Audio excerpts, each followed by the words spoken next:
they say history should be evergreen. That the content... I hate doing these intros. You guys already know if you clicked on this. At least I hope you didn't forget, because I'm sure it's the same person that's clicked on the last 3 videos. This is Misfit History, and today we're continuing into the 3rd episode of our series, Crime and No Punishment, about criminals who got off very, very light after very bad crimes. Normally the content warning's in the description. This one's got a content warning right at the beginning. This is a horrible case. I don't know why we did this, but someone wasted all the time in writing this one, and it's really awful. So brace yourself, I guess. But also, oh yeah, content warning, like everything. This one's not cool. We're talking... I don't know the story yet, but... Yeah, neither of them know the story. I'm so happy for you guys. Scared. This one's really bad. It's awful. Have you guys ever heard, well, not to date this podcast to a year, about Jeffrey Epstein? Mm-hmm. Famous? So Jeffrey Epstein is not who we're talking about. Though Epstein didn't kill himself. I just want to say that while we're talking about him. But this guy should kill himself, because this guy, Marc Dutroux, is Belgium's Epstein. He is involved in a lot of conspiracies for similar things to Epstein, but he was convicted of a lot of things, and actually we'll get into it, but he was not a cool dude, and he has a pedo stash. Yeah. That split in the middle. All right, so Marc Dutroux was born in November 6, 1956, and in Ixelles,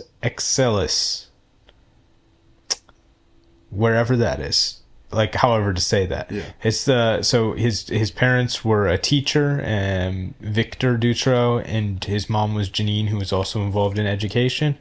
And during part of his childhood, the family lived in the Belgian Congo, which is where his father taught. And then in 1960, when he was 4 years old, the Congo gained independence, and so the family returned to Belgium. So he grew up mainly in the industrial region of Belgium, and when his parents separated in 1971, when he was an early teenager, Dutroux left home. As a young adult, he trained as an electrician, but he was struggling to keep stable employment, which is kind of a running theme through his life, until he figures out an ongoing job that you can never get fired from. Crime. But before that, in 1976, as a 20-year-old, he married Frances Dubois, who he met at an ice skating rink in La Louvière. He liked to go ice skating because he would intentionally fall into women and grope them while skating. Frances, he very quickly started cheating on, but they managed to have 2 kids. One in 1977 when he was 21, and another one, Xavier, in 1979.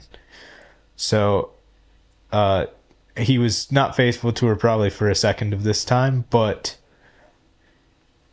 they stayed together at least enough for him to maintain somewhat steady work, alternating between working as an electrician, where his very bad time management would kind of interfere with his ability to keep a job, and whenever he lost the ability to have that job, he worked as a scrap dealer. So one thing he did as a scrap dealer was steal car parts from the scrap yard so that he could supplement his income. He would sell those on the side, or potentially even back to the scrap yard if they were how would they keep track? Yeah. He also picked up multiple convictions from 1979 onward for things like car theft, drug dealing, and trading other stolen vehicle parts, like stealing the expensive parts off of parked cars. And his wife reported that he was physically abusive and repeatedly unfaithful. The marriage finally ended in divorce in 1983, and she kept custody of the children. So in 1981, 2 years before his divorce, he met his most famous lover, Michelle Martin, a 21-year-old elementary school teacher. At the time, he was still married, and they met at an ice skating rink. Yikes. She became his mistress, and after the divorce in 83, she moved in with him, and their first child was born in 84. So he was staying busy. Martin was born in January 15th, 1960 in Brussels. She studied to become a school teacher and received her teaching diploma in 81. So around the time they met was when she was receiving her diploma. Mm-hmm. What do school teachers typically do? Who is their, not peers, or co-workers, but who do they typically work with? Children. Yeah. And that was something that very much interested Mark. Yeah. But Martin had a difficult family life and a strained relationship with her parents. So when she met Dutroux, she claimed that he rescued her from an emotionally abusive home environment. So during the late 70s and early 80s, he'd been picking up all sorts of criminal convictions and getting kind of involved in small-time crime, and had been feeding his pedophile instincts by going to ice skating rinks where he would collide with young skaters. During 1980, he also visited a skating rink and got into a fight with another patron there after colliding with that guy's girlfriend. And got himself banned from the skating rink. So in 85, which would have been 2 years after Michelle moved in with him, he abducted XLD, who was a very young girl. And during her testimony, she told the police that Dutroux had an accomplice named Jean Pettigham. They had horrible names, by the way, all the people involved. That she said that Jean told her that he was part of a gang led by two gang leaders, an Italian and a crazy stupid one. Jean Van Pettigan admitted to having taken part in the abduction. Also, who do you think was the stupid one? He said he had abducted Axel with Marc and Michelle. And he said that he had lived with Mark since being discharged from the military and having his marriage fall apart. So this is a bunch of losers in a house together that were all very bad for each other. So Pettigham... Is the guy on the left, is that... It's a police sketch of what Mark was supposedly going to look like. Okay. Yeah. At first when that popped up, before you said that his mistress was a girl, I thought that... It was supposed to be... It was him. I was really confused for a minute. No, I have a picture of her coming up, but I was just kind of introducing her and Pettigham because those are like the two big side characters for him. Also, it wouldn't be a good criminal story if one of the people involved wasn't a Weinstein. So there's a Weinstein also in this story that comes up. But not Harvey. He was getting into his own problems. Or actually making himself someone else's problem around this time, probably. So Pettigham told police that his and Dutroux's first victims were two girls that were never ultimately located by the police. And that on June 7th in 1985, their first proven abduction had taken place with an 11-year-old named Sylvie. And October 17th, they abducted a 19-year-old named Maria. Maria identified a third person who took part in the abduction and appeared to be a man in his 50s who was never ultimately found by the police. Mm-hmm. The Belgian police are incompetent. On the 17th of January in 1986, Catherine, who was aged 18, was abducted from Obey in Hainaut province. And Dutroux had one or two accomplishments in her abduction that she said were there, but they were never found by police. You said accomplishments. Accomplices. I was like confused for a second. He had one or two accomplices. Sorry. He had one or two accomplices in that abduction, and they were also never found by police. So basically, anyone who wasn't him got away with it. Yeah. And Pettigham was stationed if he has had all these abductions and he's done all this, How does he keep getting out to keep doing them? So if they know it's him. They didn't arrest him for any of these yet. Okay, so these they were getting they thought they had this is his initial spree. I'll say that. And the one that had the testimony that told about Dutroux's accomplice, the first one that I mentioned, Axel, was in December of 1985. So then going back to earlier abductions that didn't get him arrested were the one in June of 1985 and October of 1985. And then Catherine was abducted in January of 86 after he was already being investigated.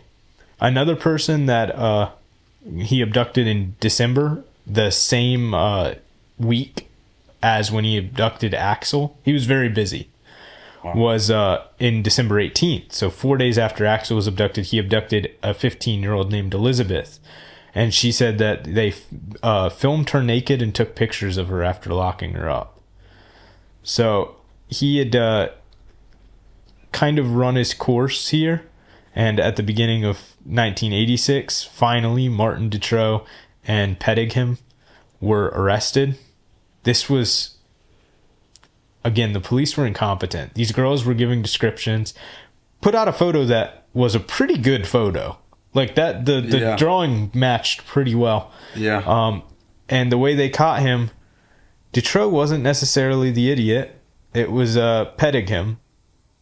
Because Pedophile would give out information about himself while talking to the girls they had abducted.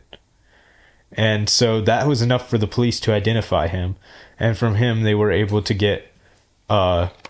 Martin and Dutroux, who were the other two heads of this kidnapping ring.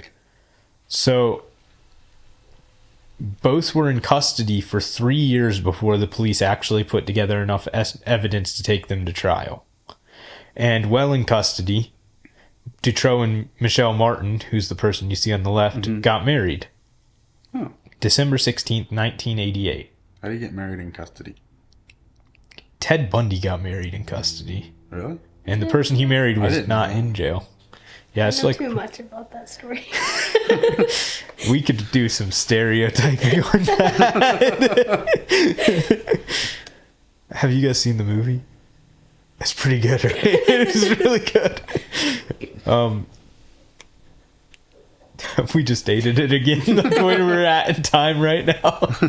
This is not evergreen content. But the three were eventually convicted, finally, on April 26, 1989. They were initially arrested on February of 1986. So it took more than 3 years for them to get convicted. And this is an example of the problems for the Belgium justice system. So Dutroux received for raping and kidnapping and filming and distributing child porn, multiple car thefts, and a whole history of other smaller charges which should be counted against a whopping 13 and a half years.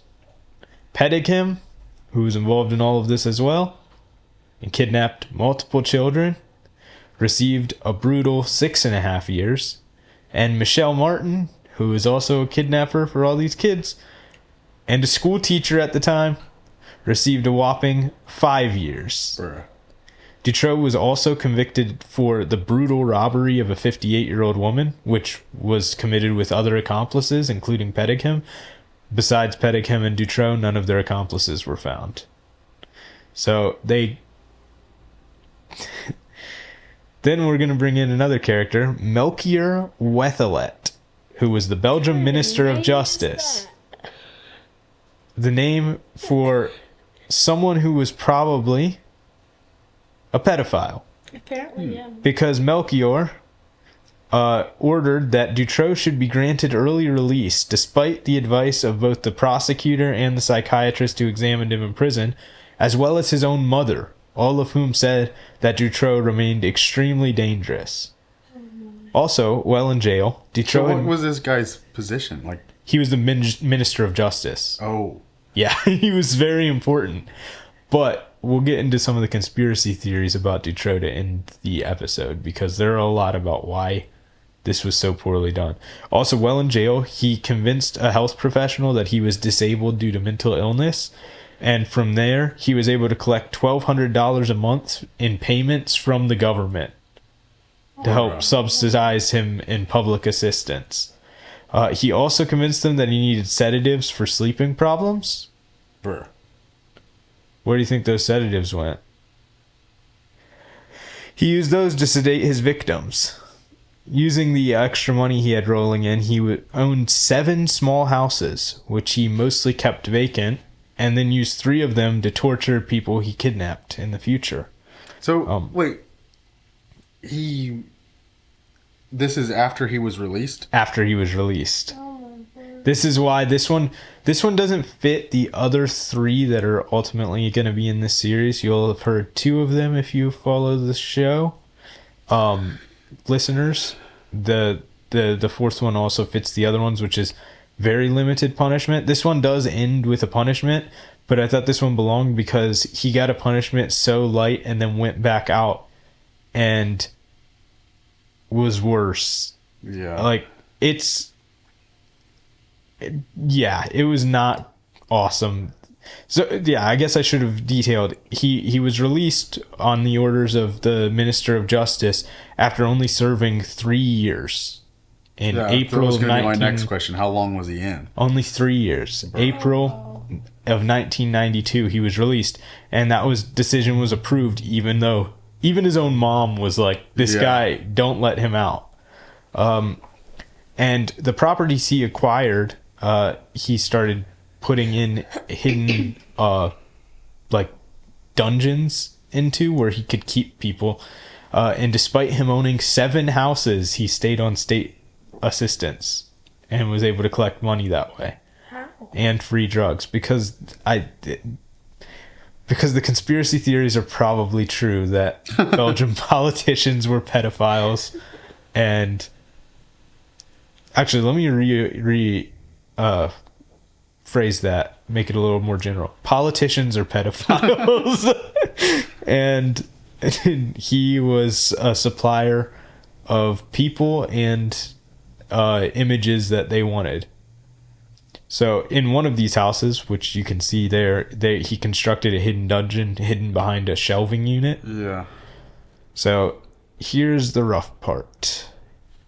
So on 24th of June, 1995, 8-year-old classmates Julie Lejeune and Melissa Russo were kidnapped after going for a walk and taken to Dutroux's house in Marcinelle. Dutroux kept them imprisoned in a dungeon he created, repeatedly abused them, and produced videos of the abuse. 2 months later, in the early hours of August, the 23rd of August, Dutroux and Michelle Martins, as well as another accomplice named Michael Leliver, kidnapped Anne Marcal and Efche Lambrix, 2 teenage girls from Houset, who were on their way back to their home following a night out. With Lejeune and Rousseau already in the dungeon, Lambrix and Martel were kept in chains in a bedroom at a different property. In September, according to Martin, Lambrix and Martel were drugged and brought to a different one of his homes, where Dutroux and his accomplice Bernard Weinstein wrapped them in plastic and buried them alive. Around the time of Lambrix and Martel's death, Weinstein and a man named Philip Divers stole a van and hid it in a hangar. After this was found by the hangar's owner, it got taken away by the police, the van did, and Dutroux and Weinstein suspected that Divers and one of his friends had maybe betrayed them. And so on the night of the 4th of November, wishing to interrogate them about the van, Dutroux and Weinstein lured Divers and his friend into the Weinstein's home and drugged and sequestered them there before leaving to go to Divers' friend's home and try to look for clues, like to see where the van might have gone.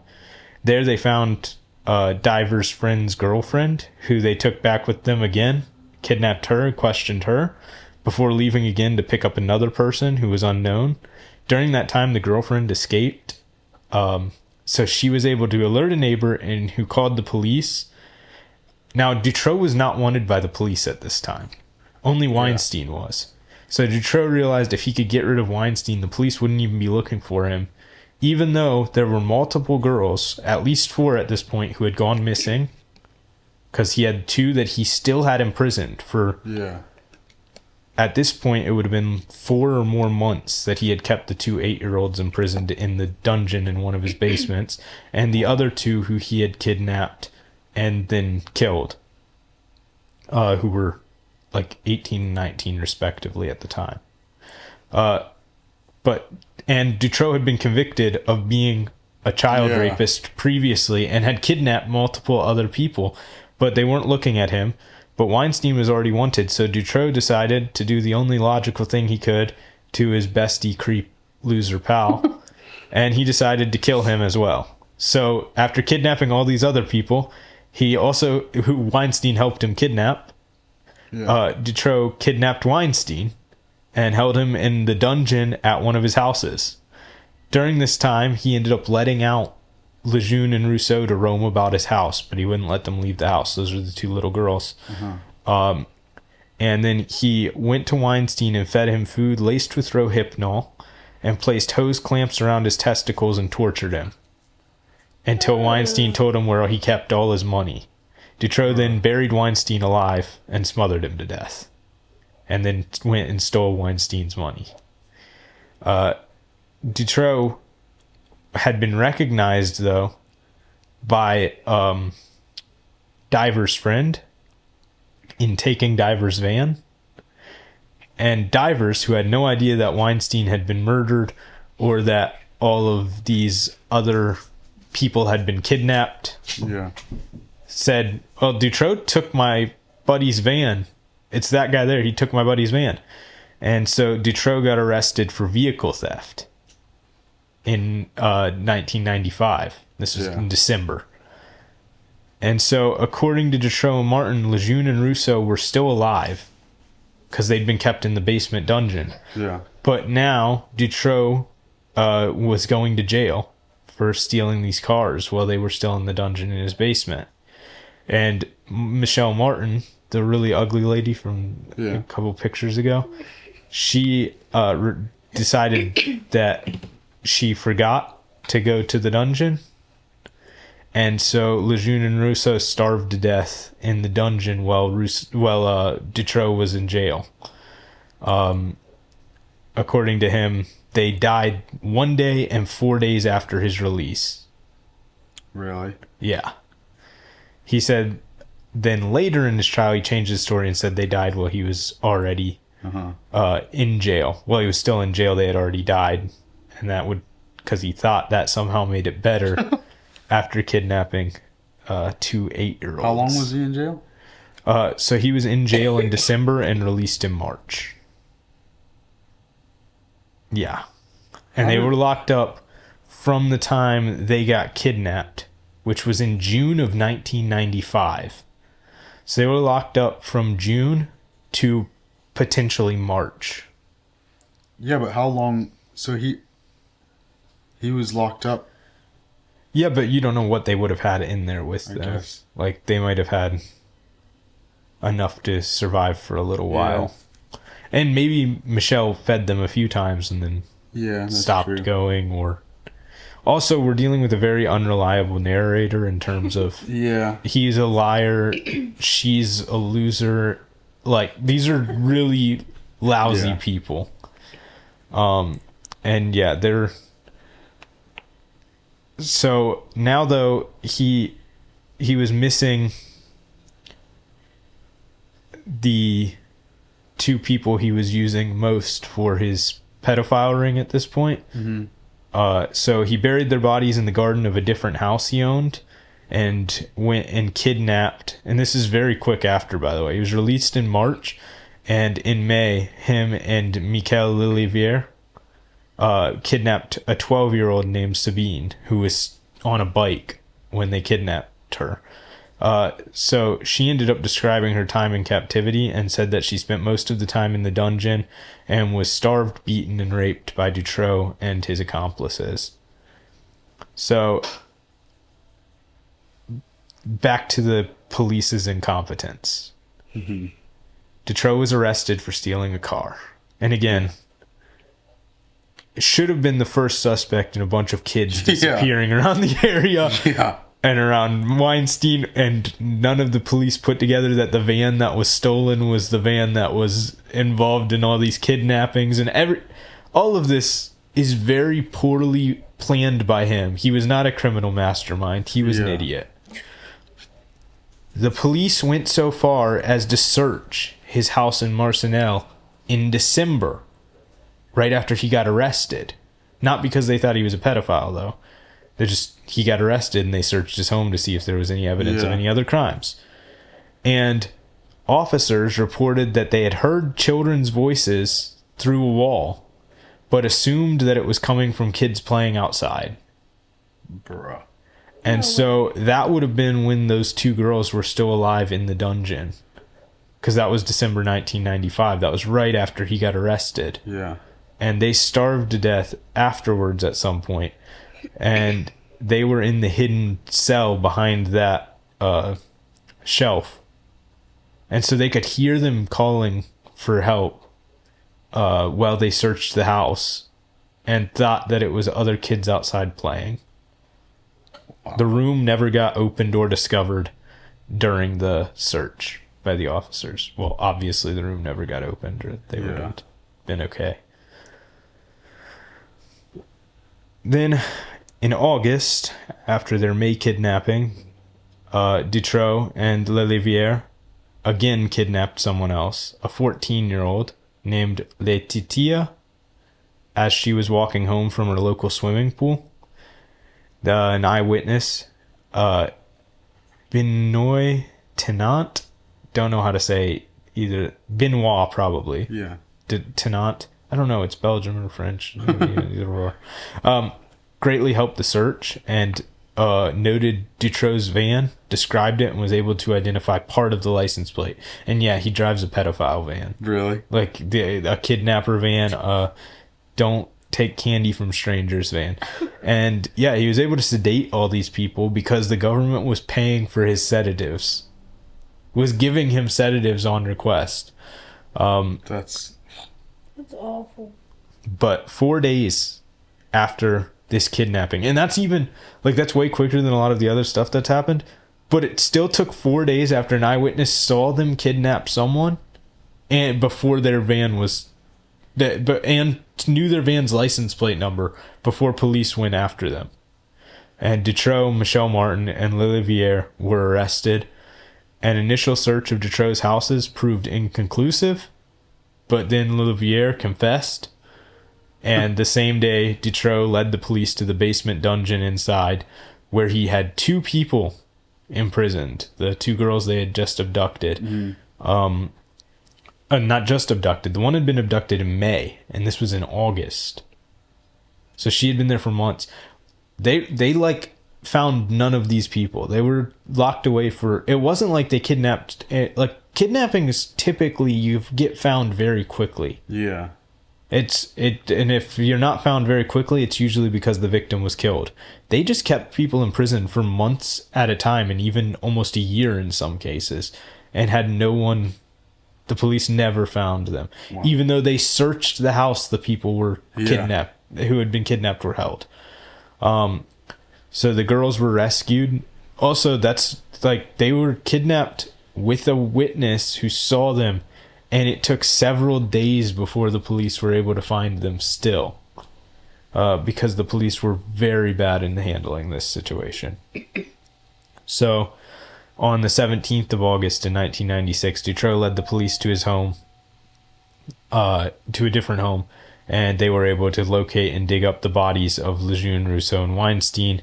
And finally, nearly a month later, on September 3rd, they dug up the bodies of Marcel and Lambrix. Hundreds of commercial films, as long as a number of homemade films that Dutroux had made, were recovered from his properties. So they exposed a lot of failures in how Belgium law enforcement approached it, and it only got worse as trials went on. It was so bad how the judges were handling the situation that on October 20th, 1996, a national protest called the White March was organized, where over 300,000 people marched in Brussels. And for the trial, Dutroux, Martin, L'Olivier, and another person, Michael Nihol, who was not mentioned in any of this because he didn't get convicted. Yeah. But probably should have been, were the defendants in the trial. Here is part of why that march, which was deserved, didn't prove very effective. The trial started in March of 2004. If you're doing the math, that's almost 8 years after he was arrested and led the police to people who he had in a dungeon in his basement, and it took them 8 years to get up enough evidence to try to go for a conviction. Yeah. Why? The trial took 56 days of litigation before the members of the jury were permitted to withdraw. It only took the jury 3 days to find him guilty of multiple murders and an additional 5 days to sentence him to life imprisonment. Michel Martin, though, was sentenced to only 30 years in prison, which is at least better than some of the previous convictions where they were sentenced for 5 and 13 years. And Michael Livier was only sentenced to 25 years. Dutroux appealed, and the upper court found that no procedural errors were made, and his appeal was denied. L'Olivier asked to be released in 2005 and was rejected. Nihal was released in 2006, but he was found not guilty in relation to the kidnappings, only on other charges involved. The Belgian state was ordered to pay $6,000 in damages to L'Olivier for holding him to what was considered unreasonably long. £6,000. He'd been in jail for 8 years before he was convicted in 2004.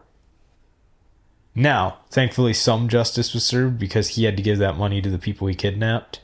Really? Yes, but why was he given $6,000? In 2007, Michelle Martin made her first request for release. This is less than 3 years after she was first convicted and given her sentence. Thankfully, this was rejected. She applied again in 2008 and again in 2009. And then in 2011, after only 7 years after the trial, she was released. Luckily, she did not meet her associated conditions by June of 2011, and she was held again. But you can already kind of see where this is going with her.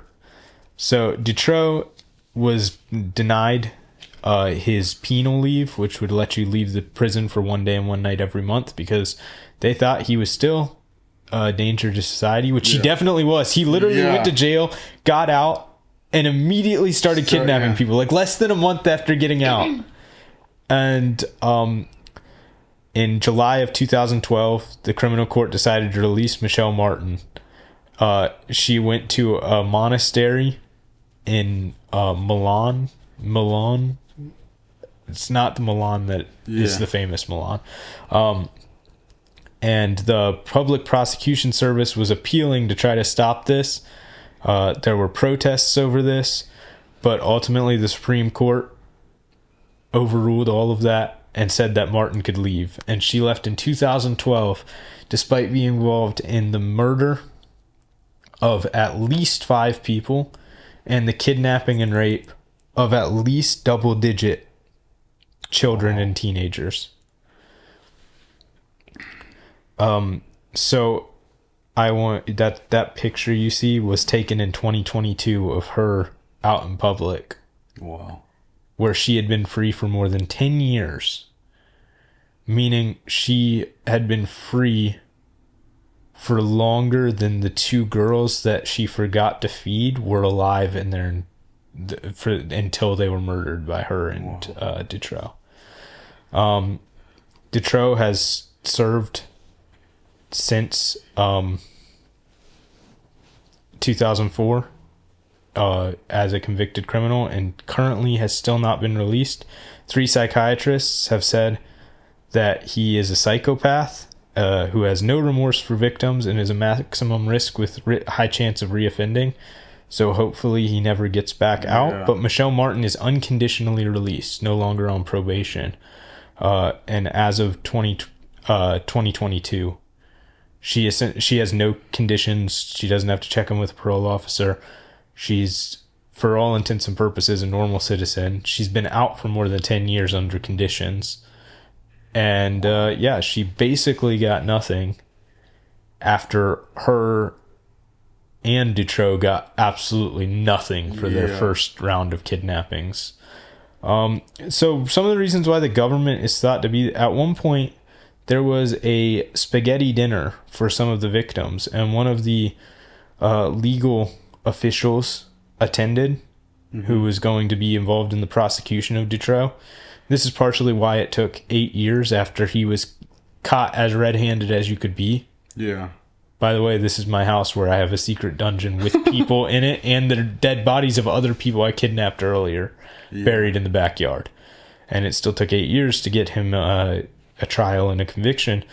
And part of that is this legal official, for attending the spaghetti dinner, was accused of accepting bribes by higher officials in the Belgium criminal court system because he received a $27 fountain pen, his wife received a bouquet of flowers, and he ate a free plate of spaghetti out of benefits for the victims. The police obviously had numerous rounds that are almost suspiciously incompetent.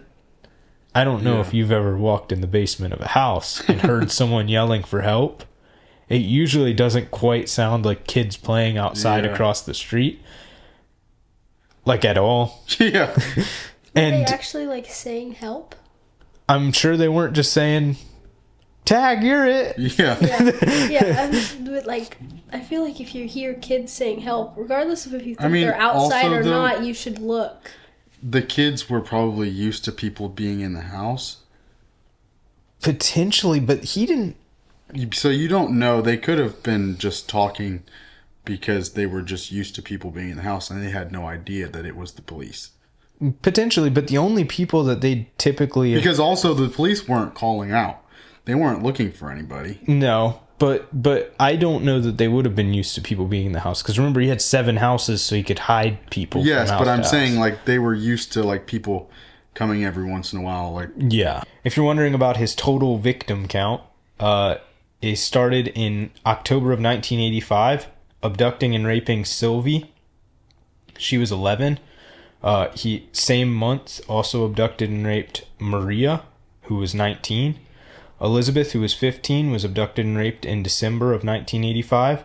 Dutroux filmed this incident. Axel was abducted and raped same month.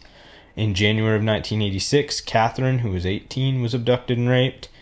Eva, 19, was drugged and raped at Dutroux's house. So also, I think, probably counts as an abduction charge. Same day, her friend Yanko was also drugged and raped. Both of them were filmed, and these films were sold and distributed. Henrietta, 20, was abducted and raped. This was also filmed by Dutroux. Melissa was 8 years old. She was abducted, raped, and imprisoned before ultimately being murdered by Dutroux and his wife. Julie was also 8 years old and suffered the same fate. Anne was 17, abducted, imprisoned, and raped before being killed by being buried alive after being wrapped in plastic. Efja was 19 and had the same fate the same day. Bernard Weinstein, who deserved it, was imprisoned, tortured, and killed by being buried alive after he helped Dutroux with many of his crimes. Sabine was 12 years old, abducted and chained around her neck and raped and held in Dutroux's house. And Letitia was abducted, chained to a bed, and raped repeatedly. So that brings his total abductions and imprisonments that were confirmed up to 15. 14 of them were raped, and several of those were filmed and had their films distributed. And among the abductions and imprisonments, ultimately 5 resulted in the death of the person who was imprisoned. All told, for the initial 5 abductions and rapes, as well as the distribution of the pornography from the 15-year-old that he filmed, Dutroux only spent 3 years in prison. And Michelle Martin, his wife, who was involved in all of the murders and abductions, got out of jail only 8 years after her conviction and was unconditionally released 18 years after her conviction. A lot of conspiracy theories around this one. It's a really sad case, but that is part 3 of our episode about crime and no punishment. If you enjoyed this, that's episode I don't know. 3. I said 3. No, you said that's part 3 of our episode, Crime and No Punishment. We could call it one big anthology. Yeah. And then it's part 3. This argument is honestly more entertaining than talking about this guy. But if you did enjoy this for some reason, we'll be doing part 4 next week. So see you there. It's a rough one, but not this bad. So if this was too much, you can hear about the Kobe child murderer next week. It's a change of pace. Yeah. Bye. Yeah. That was awful. Like that.